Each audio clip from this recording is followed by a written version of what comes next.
अल्लाह के नेक बंदे की कहानी। अब्दुल एक नेक इंसान। अब्दुल एक गरीब लेकिन नेक दिल इंसान था जो गांव में रहता था।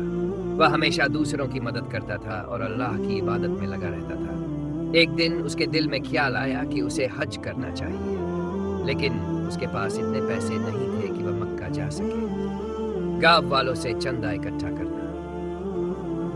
अब्दुल ने गांव के लोगों से थोड़े थोड़े पैसे मांगने शुरू किए।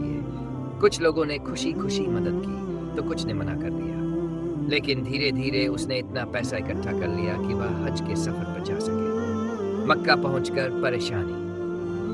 मक्का पहुंचते पहुंचते अब्दुल के पास सारे पैसे खत्म हो गए। वह भूखा प्यासा इधर उधर घूमता रहा। दुकानदार से मदद मांगना।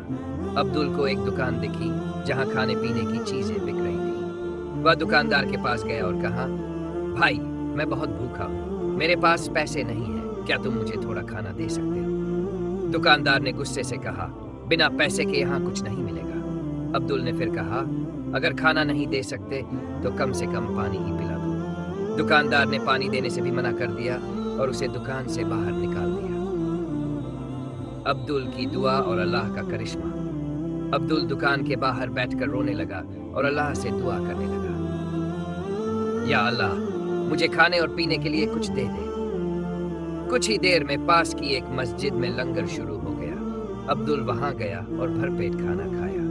उसने शुक्र अदा किया और फिर पानी मांगा तो तभी बारिश शुरू हो गई। अब्दुल ने अल्लाह का शुक्र अदा किया और आसमान से गिरते पानी को पी लिया। दुकानदार को सबक मिलना। उसी समय जिस दुकानदार ने अब्दुल को खाने और पानी के लिए मना किया था, उसकी दुकान में आग लग गई।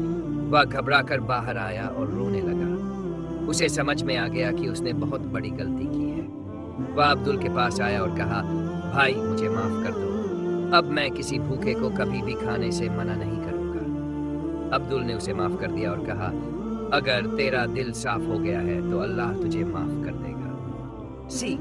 अब्दुल हज पूरा के गांव वापस आ गया और जब उसने गांव वालों को यह सब बताया तो सबने सीखा कि किसी भूखे को कभी भी खाली हाथ नहीं लौटाना चाहिए, क्योंकि अल्लाह सब देखता है।